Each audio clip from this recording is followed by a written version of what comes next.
Très sérieusement, il fallait que quelqu'un en parle. Oui, Bellingham a parlé de Rodrigo. Dans une interview avec Thierry Henry, et Henry lui a posé la question que Rodrigo, c'est un mec génial et peu de gens parlent de lui. Et Bellingham, qu'est-ce que tu penses de Rodrigo? Et là, Bellingham, il a dit des choses. Que Rodrigo, c'est le joueur le plus technique de l'équipe. Il est monstrueux, le mec. Très talentueux. Et Bellingham a avancé pour aller un peu plus loin, de dire que Rodrigo se sacrifie pour l'équipe parce que c'est un mec qui a l'habitude de jouer sur le côté gauche, mais en fait, il est sur le côté droit et défensivement, il apporte beaucoup. C'est un mec qui se sacrifie pour le collectif et il est sous-coté. Donc c'est ça le problème. Rodrigo est sous-coté. On s'en prend souvent à Rodrigo pour ses saisons, qu'il est en méforme et tout ça, mais on ne voit pas que c'est un joueur qui se sacrifie pour le collectif, qui est toujours là défensivement et offensivement, il apporte aussi. Imagine un peu le physique que doit avoir ce mec et le mental aussi. Et il est très bon dans les dribbles. C'est le mec le plus technique selon Bellingham. Bellingham, c'est le coéquipier de Rodrigo.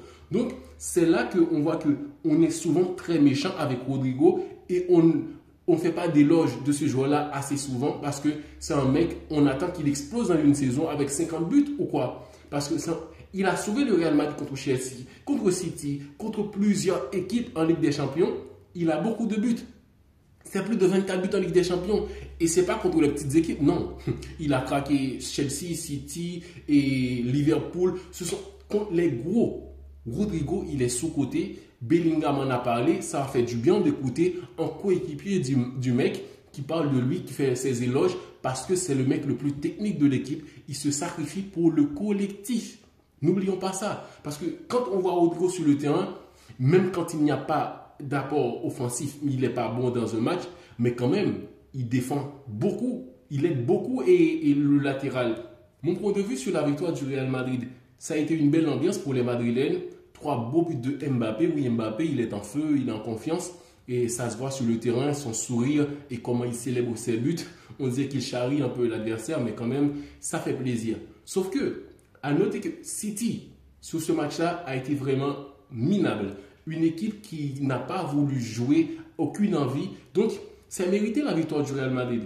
Mais quand on voit l'ensemble, ce qu'a proposé City sur ce match-là, ça a été vraiment désastreux. Surtout, pour ceux qui ont regardé pas mal de matchs de City-Real Madrid, ces affrontements sont toujours vraiment tendus, où le Real Madrid avait des difficultés de sortir le ballon et tout ça. Mais sur ce match-là, pour toi, il faisait des passes comme ça depuis son camp et sortir de balle, Asensio tellement facile, beaucoup d'espace. Ça faisait longtemps qu'on ne voyait pas le Real aussi à l'aise en Ligue des Champions face à une grosse équipe quand même. Donc, ça se voit que l'adversaire n'a pas été à la hauteur. C'est pour ça que je vous dis qu'il faut surveiller le Real. Le Real a une belle ambiance, c'est la victoire. On peut croire que tout va très très bien entre les joueurs, mais il y a certaines choses. Déjà, Bellingham ne sera pas présent pour le match aller et contre soit l'Atlético ou Bayer Leverkusen.